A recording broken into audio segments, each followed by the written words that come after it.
Реквизит собирается годами, огромной командой реквизиторов собирается, где-то скупается на аукционах, где-то поисковые какие-то находки. В общей сложности строительство экспозиции заняло 4-6 месяцев с подготовительными работами, со сбором исторических данных.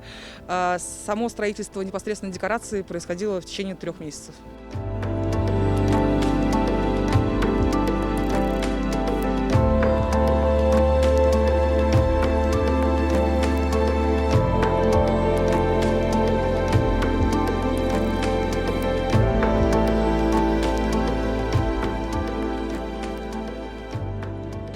К сожалению, в нынешней ситуации мы не можем принимать всех, кто хочет прийти, допустим, услышав какую-то рекламу, только предварительная запись через местные департаменты по молодежной политике или образованию.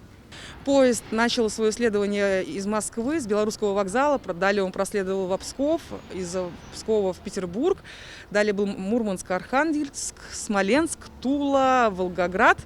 И после Волгограда поезд вчера приехал во Владикавказ. После этого Новороссийск и Республика Крым. Поезд следует по линии фронта.